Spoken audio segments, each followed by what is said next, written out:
Hi guys, there are a variety of quantities to describe the physical world. Displacement, distance, velocity, speed, acceleration, work, force, momentum are some of them. The physical quantities fall under two categories, the scalars and the vectors. Let us discuss about the scalars and vectors.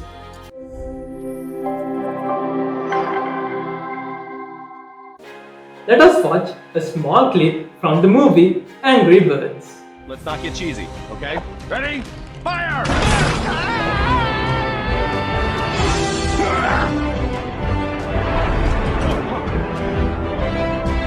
This is gonna hurt. What was that? Huh? My roof! Did he make it? I hope he's okay. I'm in! I knew he'd make it! Send everyone out! You guys observed how Red traveled from one particular point to another point.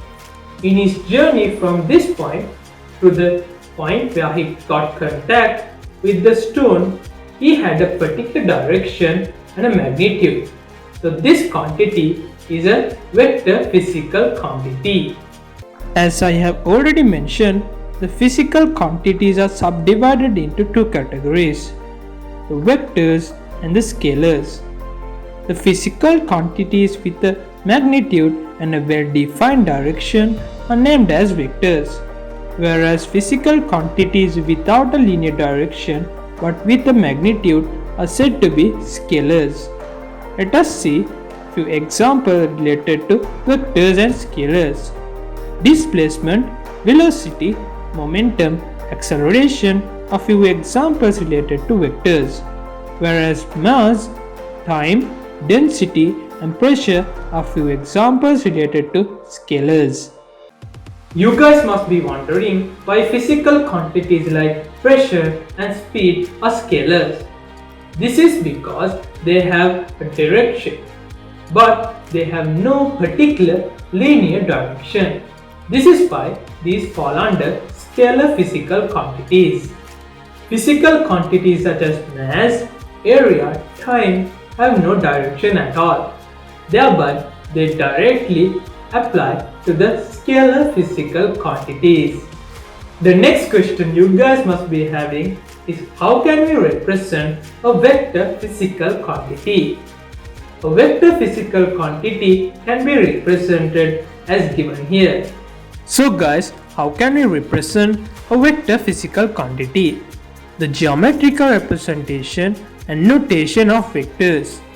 A vector can be represented by a straight line with an arrowhead. The length of the straight line indicates the size of the vector, and the direction of the arrowhead indicates the corresponding direction with regards to the vector. A vector can be denoted by English capital letters. The magnitude can be represented by simple letters with an arrowhead on top of it. How can we add up scalars and vectors? The scalars can be added up by simple arithmetic. Can we apply the same principle on vectors as well? The vectors have a magnitude and a particular definite direction. Thereby, we need to consider the direction of the vector when we try to add them up. So we cannot use simple arithmetics in this case. For your knowledge, we will be discussing three main vector addition methods. So what are these three vector addition methods? The three main vector addition theories that we discuss are the triangular theory, the vector polygon theory, and the parallelogram law of vectors. Let us first discuss about the triangular theory. When two vectors are represented by two adjacent sides of the triangle, by completing the triangle from the starting point to the end point by constructing the third side, the resultant of the vectors can be found. The resultant is denoted by capital R in this instant. the starting point is here, whereas the end point is here. The triangle should be drawn according to a scale. The magnitude of the resultant of the two vectors are given by the length of the third side, whereas the direction of the vector is given by the angle alpha in between the vector P and the resultant R. Let us now discuss about the second theory related to vector addition, the vector Polygon theory. When more than two vectors are acting on an object by representing all vectors on adjacent sides of the polygon having n plus number of sides, the side m plus 1 represents the resultant of the vectors. In the diagram we have here, we can see that the vector AI is the representation of the resultant. From the vectors A, B, C, D, E, F, G and H respectively. This is about the vector polygon theory. The third and the final theory that we will discuss about vector addition today is the parallelogram theory. When two vectors are represented by two adjacent sides of a parallelogram, by constructing the parallelogram and drawing the diagonal which goes through the point of intersection of the two vectors, we can find the resultant. As you can see on the diagram, the resultant is represented by capital R, which is the diagonal which intersects the points A and C, where P and Q are the magnitude of the two vectors, R is the resultant of P and Q, and theta is the angle in between the two vectors P and Q. From a simple simplification, we can obtain the equation related to the resultant. From the triangle BCE, we can see that sin theta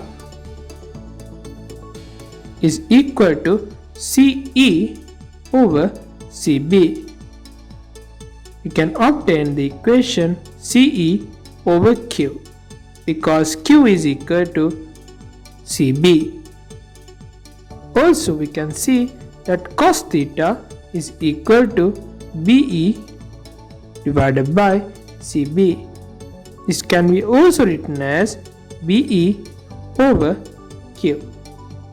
From these two equations, we can obtain that sin theta times Q is equal to CE, whereas Q times cos theta is equal to BE. Now let us apply the Pythagoras theorem. The Pythagoras theorem is applied to the triangle ACE. We can see that AC squared is equal to AE squared plus EC squared. So R squared is equal to P plus Q cos theta, the perfect square, plus Q times sin theta, the perfect square. We can further simplify this down as R squared is equal to P squared plus 2PQ cos theta plus Q squared. This is because sin squared theta plus cos squared theta is equal to 1. So the resultant we obtain is R squared is equal to P squared plus 2PQ cos theta plus Q squared. Also, from triangle ACE, we can obtain that tan alpha is equal to CE divided by AE, where C is equal to Q sin theta and A is equal to P plus Q cos theta. So this is the angle related to the resultant. Alpha is the angle between the resultant R and P. When theta is equal to 90 degrees, we can see that sin theta is equal to 1 and cos theta is equal to 0. Therefore, we can obtain that tan alpha is equal to Q divided by P. As we have already found that R squared is equal to P squared plus 2PQ cos theta plus Q squared, we can obtain that R squared is equal to P squared plus Q squared. This would be the resultant in the occasion when theta is equal to 90 degrees. From the vector addition methods we discussed, the parallelogram method is more accurate than the triangular method. Why is it? It is because when we use the parallelogram method, we can measure the angle up to the second decimal place. Whereas if we use the triangular method, we can measure the angle up to the degree only. The resolution of vectors. How can we resolve vectors? The vectors can be resolved in the following manner. Now let us see how can we resolve the vectors. The resolution of vectors. Consider the resultant vector R, which makes an angle alpha with the horizontal. This is the resultant vector we consider here, where P is the horizontal component in the x direction and Q is the vertical component in the y direction. Sin alpha is equal to CB divided by BD, where sin alpha is Q divided by R. You can obtain that Q is equal to R sin alpha and cos alpha is equal to dA divided by dB. The cos alpha is also equal to P divided by R. We'll obtain that P is equal to R cos alpha. So guys, that's about vectors and scalars. See you guys in the next video.